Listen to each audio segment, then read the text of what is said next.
Okay, guys, this week's check-in it's a bit different because Alice is not in the UK. No, coming live from Doha. Doha.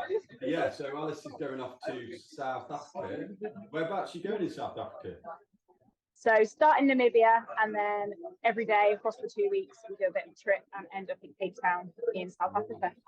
Yeah, very fun. Nice.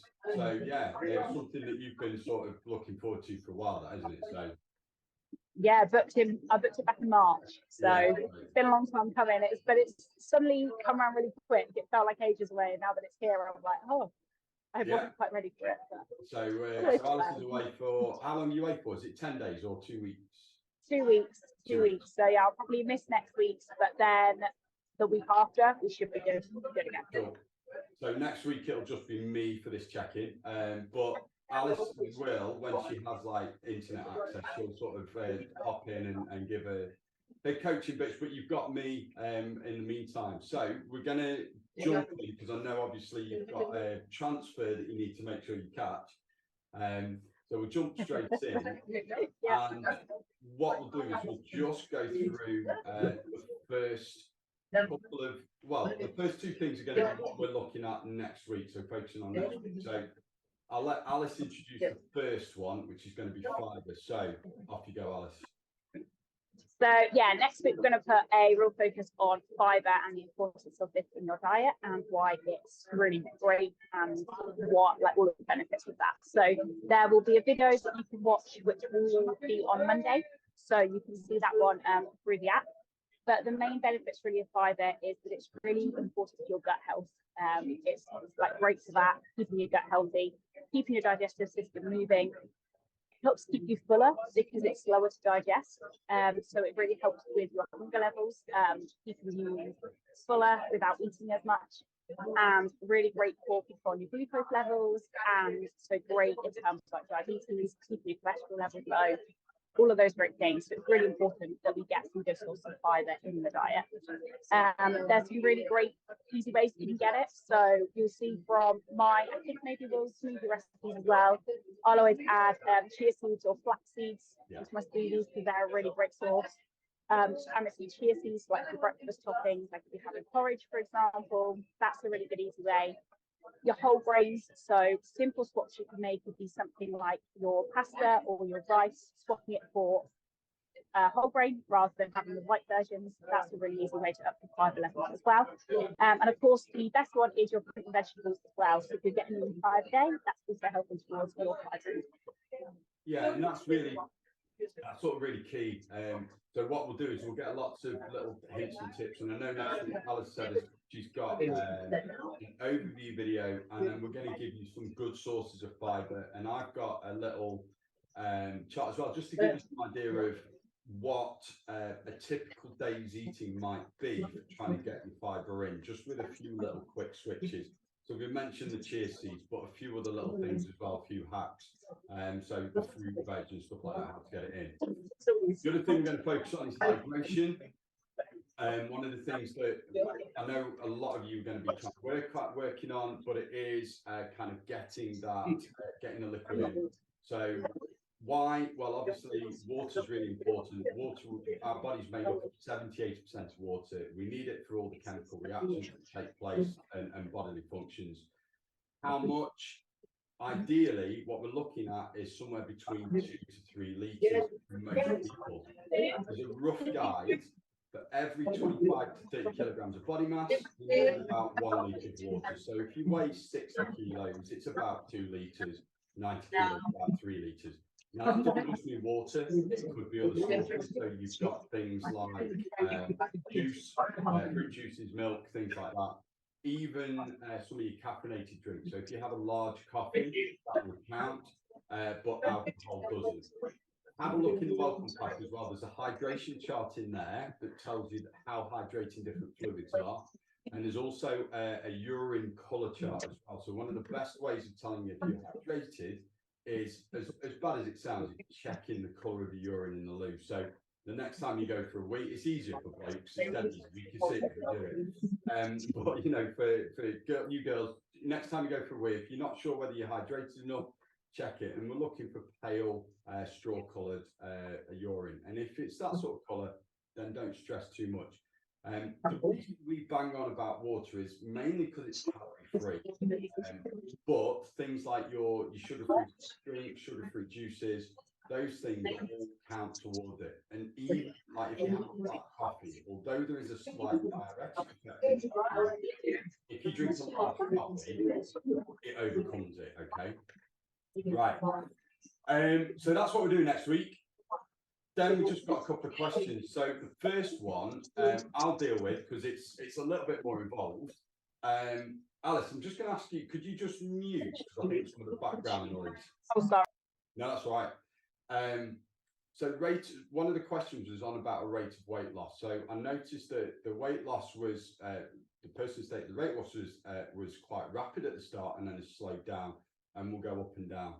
One of the reasons we get you to track weight is to show you that weight loss is not linear. You are going to get fluctuations, and there'll be all sorts of different things for those fluctuations. It could be down to the type of food you eat. It could be down to how much salt you've consumed. It could be down to external temperature. It could be how much water you've drunk. It could be where you are within your monthly cycle as well. So, generally for most women, the week before you hit your period, you can actually gain anywhere from 2, 3, even up to 6 or 7 pounds in water weight, and that's perfectly normal. So you will notice those fluctuations, and by tracking your weight daily, you start to understand that those fluctuations are normal, and it removes some of that stigma around kind of the way weight changes, and we remove the power of the scale. What we're looking at is not daily weigh-ins, it's what happens over time. So look at the trend. So is it going up and down, but generally going down? If that's the case, then don't stress, don't overthink it, all right? Now, in terms of how quickly a good rate of weight loss is, it's about 0.5 to 1% of your body weight. So for somebody who is, say, 70 kilos, you're looking at 0.35 to 0.7 kilos, which is roughly 3/4 to 1.5 pounds, all right? So if you are losing that on average every week, that's a good rate of weight loss. Now, it does depend on how much body fat you have to lose. So if you've got more body fat, then you can have a bigger rate of loss. And that again is fine. So some people, if they've got a lot of weight to lose, they might lose 2 or 3 pounds in a week. If they've got little weight, then it's going to be less. And we actually want it like that. So rapid weight loss at the start generally is water loss. In fact, any rapid gain or loss in weight is going to be down to water. Your body simply cannot lose pounds of fat or gain pounds of fat overnight. It's just not possible, okay? So if we lose sort of 4 or 5 pounds within a week, chances are that is going to be mostly water. The reason for that is down to carb depletion. So your body stores carbohydrates in the muscles and in the liver. And when we eat in a deficit, initially, it's going to fight that. It won't burn fat straight away. What it will do is use the easy access energy stores it's got, and that's the carbohydrates within your body. So those stores in your muscles, and it will burn them off. Now, for every gram of carbohydrate that you store, your body holds on to 3 grams of water. So if you burn off 200 grams, 300 grams of carbohydrates, and that's quite a feasible number, then you're going to burn off 3 times, or you're going to lose 3 times as much water. So if you lose 300 grams of carbohydrates, you're going to then lose 900 grams of water. So that's 1.2 kilos or 3 pounds. And you can do that in a matter of days just by cutting carbs, but it's not fat, okay? So that's the thing that you need to understand. So rapid weight loss generally is down to, and that's why the keto diet works, because it's rapid carb usage, so you lose a lot of water weight. There is also a limit to how fast your body will lose fat. So depending on how much body fat you've got, your body will only burn a certain number of calories per pound of body fat. And that's around about 25 to 30 calories per pound of body fat. So, if you've got 10 pounds of body fat, then you are only going to be losing 350 calories, or being able to convert 350 calories of that into energy every day. All right. So that means that if you have a deficit any bigger than 350 calories, 350 will come from the body fat. The rest is going to come from elsewhere, which is going to be lean muscle tissue and things like that. And we don't want that. So don't look for rapid rate of fat loss, because actually what that means is that you could be losing other forms of tissue that we don't want. If you lose muscle mass, your metabolic rate can actually drop slightly, and that means it's harder to maintain your results. So make sure that you are kind of aiming for that steady 0.5 to 1% rate of loss. So for most people, it's somewhere between around about sort of 3/4 pound to a pound, up to maybe 1.5 to 2 pounds. Okay, so that's why we say 1 to 2 pounds a week of weight loss is good. And if you're a bit disappointed with that, think long term. You know, actually, if you maintain that and it is more sustainable if you sustain that for a period of time. So in 3 months, you can lose a stone. In 6 months, you could lose 2 stone. In 12 months, you'll have developed the habits, sustained them, kept them, and lost 4 stone in the process. So that's the way that you kind of look at it. Okay, so that's the rate of weight loss. Hope that makes sense. If not, drop me a message or put a comment underneath this and we can expand on it further. All right, Alice, this one's for you, ready meals. And I know you put a comment. The reason I put this to you is because I know you put a comment already on ready meals. So if you want to come off mute so we can hear you. Yeah, hopefully it's not too loud, sorry. Yeah. No, it's nature of the airport. So ready meals, good or bad? That's the simple question. Yeah, it's not quite as black and white as good or bad. I think as with everything, you've got good and bad. But what you want to avoid is looking at foods in that way. And I think at the moment, as there always is, there's always a food that's being demonized. And at the moment, it's anything processed. And it's very much the clean eating movement, which is, again, bringing in the scaremongering around certain foods. And it's just remembering that it's actually everything in moderation is what we want to work towards. And it's the same with ready meals. You can get some that are really low quality, that are going to be really high in salt, really high in saturated fats, and that obviously is what you want to be consuming often or long term. So yeah, if you were consuming those every single day for every single meal, yeah, you're going to really struggle when it comes to weight loss. But there are some really good options on the market. Will and myself both will have them. I know Will's had one or two this week. I had one the other day. Aldi do a really good range. I really love the Gym Kitchen ones, which have lunch of the day. It had over 20 grams of protein and 2 of them 5 day in there. So they really focus a lot more on the fresh ingredients. So you'll find there's like a lot of veg in them. It's normally like a higher quality protein, and they're a lot fresher rather than some of the ones that you might think about in terms when you first think ready meals, which are a lot more like the sauce, which is where they tend to put a lot more fat in. Yeah. But yeah, it's just about everything in moderation, and actually there are some really good alternatives out there. And just checking the labels, like when you're out there shopping, this is where the tracking apps are really good, because you can scan that barcode when you're there in the shop, and it will bring them all up. I'm not sure about MyFitnessPal, but on the NutriCheck one, it'll even bring up the grid, which will tell if it's like high, medium, low in like your fats, your salts, and everything. So you can make a really good informed decision on whether it will work for you. But yeah, don't just because you're trying to lose weight, you can't enjoy have a ready meal for ease of convenience, because they have their place.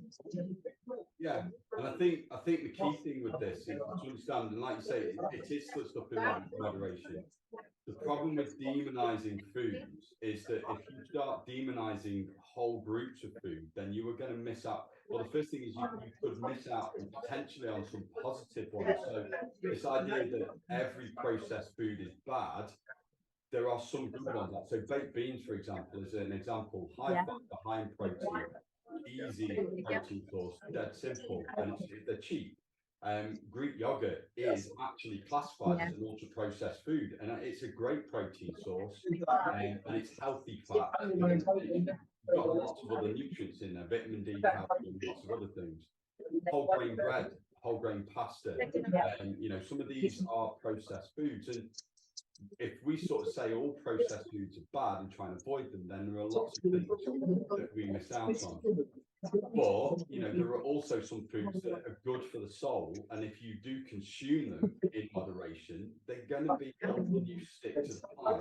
So every now and then having a piece of chocolate is not going to do massive amounts of damage, as long as it is just a small amount. And that's the thing here, it's in moderation. As soon as you demonize that food and you cut it out, the chances are, if it's something that tastes good and you want it, you'll crave it. So, you know, and that's what these foods are designed to do. They're designed to feel good and taste good in your mouth, so you want them. So learning to eat them in moderation and just say, yeah, I can have them, just not a huge amount. And again, there's something called the 80-20 rule, where you have 80% of your diet from whole foods, minimally processed foods, so lots of veg, lean meats, things like that. That, if you have 80% of your diet from that, and then 15-20% of your diet from the more processed foods, you're not going to go far wrong, considering that the average UK diet at the moment is around about 60% ultra processed. So if you are 80-20, you're doing a lot better than the vast majority of people out there. All right. So those were kind of the two key questions. There's a couple of things that we do want to just sort of go through. The first one is habit tracking. I'm going to talk about this in more detail next week, and I've got a few videos coming out on habits, how we can make good habits and start to change not so good ones. But the key thing I want you to kind of focus on is learning to track habits. Now, this is one of the reasons why we use the app, because it allows you to track things like your weight, your steps, calories, and things like that. One of the research has shown that is one of the best ways of getting a habit embedded is to track when you do it. So if you are trying to drink, say, we'll pick water and hydration for next week. Let's say you're trying to drink at least a litre and a half of water. So you get yourself a litre and a half bottle and you knock that back over the day. If you tick that and you track when you achieve it and mark these things off, it allows you to build up streaks. And a lot of the apps do that. So I know MyFitnessPal tells you, it says, well done, you've logged in for 7 days in a row. So it tracks your streak. And then if you forget to log in, or you towards the end of the day you're forgetting to log in, it will remind you. You'll get a notification going, don't break the streak, log your food. Logging the habit and tracking it, building the streak up, allows, it kind of pushes you to keep that streak going. There is a downside in that some people, if they break the streak, they think, oh, sack it, I've ruined it, and give up. But as long as you don't miss twice, so if you do miss a day, and that's fine, you know, it's absolutely normal, just try and get back to it as soon as you can the very next day. And it's the same applies for your food and your nutrition. If you have a meal that is perhaps not to plan, let's say you were taken out and surprised you were being surprised by being taken out, and you think, oh God, I can't track it. Don't stress. It's one meal. Just make sure the next one is back on the plan. Okay. So this phrase, never miss twice, is an important one. So use the app to track these things. So if you've watched one of the videos, tick it off. If you've tracked your steps, mark it off. And the app allows you to track how frequently you're doing these things. You know, if you've done a workout, tick it off, but track it. Now, if you read through the welcome pack, there is a little bit at the end where there's a simple habit tracker that you could print off and stick on your fridge. You could write down the habits you want. So whether it's trying to hit a certain number of steps, whether it's trying to take your supplements for the day or drink your water, whatever, write it down and tick these things off. And as long as you're getting around about 80-90%, so let's say you're aiming for 85%, okay, so it's about 26-27 days out of 30 every month. That gives you 4 days where you might not hit it, which isn't too bad. Okay, it's the same with your diet. So 80 to 90%, that gives you somewhere between 3 and 6 days of every month where you might not be smashing those calorie targets. You might be slightly above, so it's not too bad. So track the habits. That is key, and use the app to do that. You're tracking habits, you're building those routines, and the routines are the things that will keep you going. All right. Above motivation, above all of that, routines are what we want, because it's a healthy lifestyle that we try and build. And speaking of routines, Alice is going to, so one of the things that we also will focus on, not next week, but the week after, we'll look at sleep and the importance of sleep. And I'm not going to go on to the importance of sleep here, but I know some of us would benefit from, and myself included, having a sleep routine. So what I've done is I've asked Alice to just talk through her sleep routine and how she sort of gets ready for bed and how that helps her. I'll hand over to you. So yeah, sleep's not something I often struggle with. The only time I will sometimes struggle is if I'm really stressed. But the routine that I have doesn't change. So my phone, I've got an iPhone set to go into sleep mode from 9 p.m, which might seem really early for a lot of people, but for me it works. So it just means no notifications will come through after 9 p.m. So that way I'm not on my phone till, just doom scrolling it's ridiculously late, because that'll automatically give me night. I'll then like to do my skincare in the evening, because I find that just like really relaxes me, gets me ready for bed, and then I can just go to bed. If I'm not overly tired, I'll still make sure I'm in bed at that same time. So normally around 9:30 I'll be in bed. If I'm not tired, I'll sit and read for a bit, but normally I can just turn the lights off and go to sleep. If I am really stressed and I know there's like probably a lot of things that just on my mind, I also have a journal. And what I'll try and do is at the end of every day, I'll think of 3 things that I'm grateful for. That even if it feels like there's a lot on, there's always something in a day that you can find the good in. So, every day there'll always be 3 things that I'm grateful for. And then if there is anything that I'm thinking, oh, I've got to do that tomorrow, I'll write it down as a to-do list and then close it. It's done for the day then. I don't need to worry about it, because you can't do anything overnight anyway. And it's set there ready for the next morning, and I can pick it up from there. And it just means it's out my head, it's on the paper, and I can sleep a lot easier knowing it. So yeah, that's what I find works best for me. And do you know what? That's not very dissimilar to what I do when I'm on it. Well, when I'm saying I'm on it, when I'm not working until 9:30, 10 o'clock at night.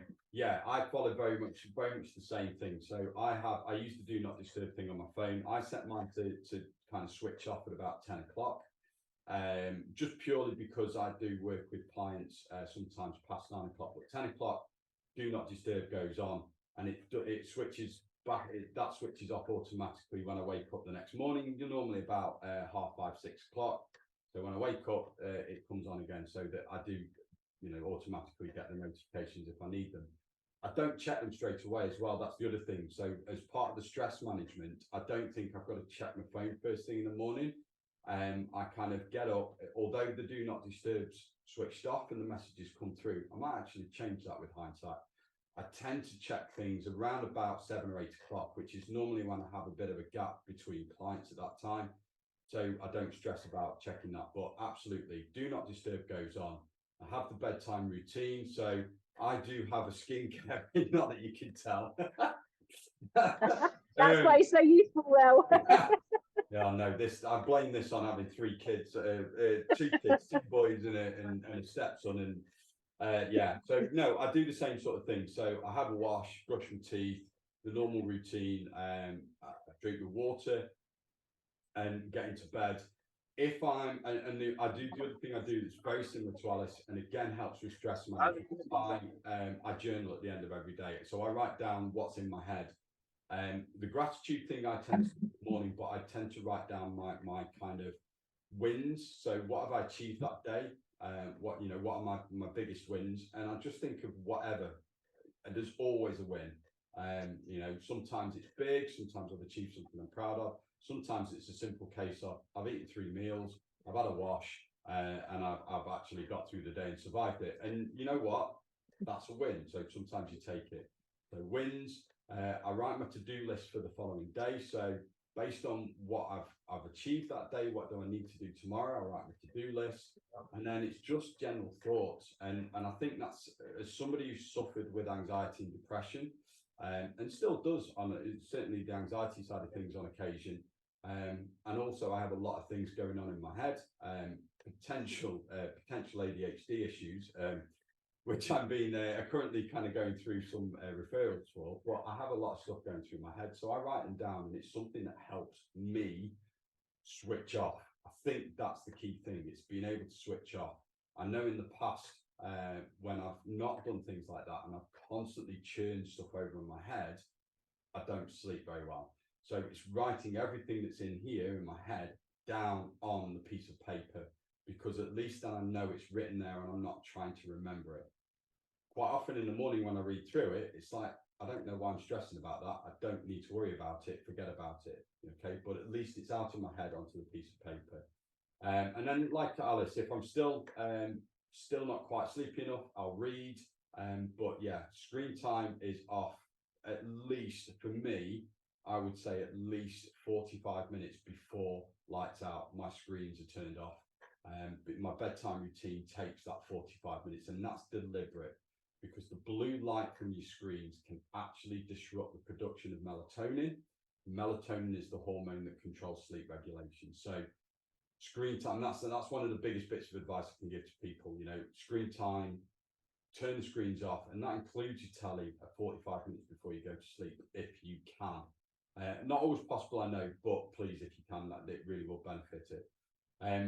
We'll focus on sleep in a couple of weeks. We'll look at other things as well. So we'll look at like sleep hygiene, the benefits of sleep, so all sorts of things that you can.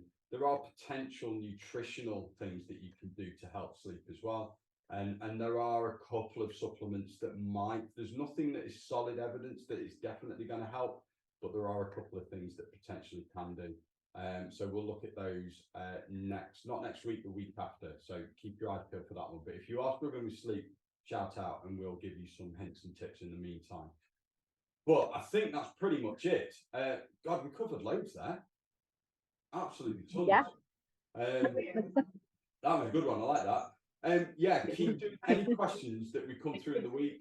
We'll write them. I write them all down and then we kind of go through them. But I think the key one there, that rate of weight loss, just slow and steady, but ready meals. You're going to see lots and lots of stuff in the media and the press over the next few weeks about ultra processed food. I think that's a big thing at the moment. Our message to you is don't overthink it. You know, it's one of those things that if you, and it's a big barrier to actually achieving your fat loss goals. If you overthink the food that you're putting into your mouth, you can worry about things too much. Focused on minimally processed food, so whole foods and you know, vegetables, fruit, lean meat, stuff like that.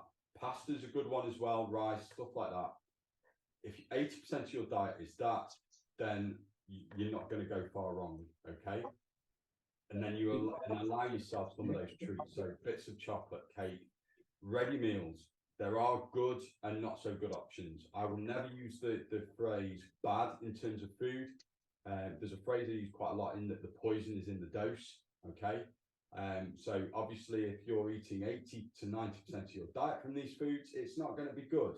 And it's the same with sweeteners. You'll see a lot of things about sweeteners as well coming up soon, particularly things like aspartame and saccharin and stuff like that.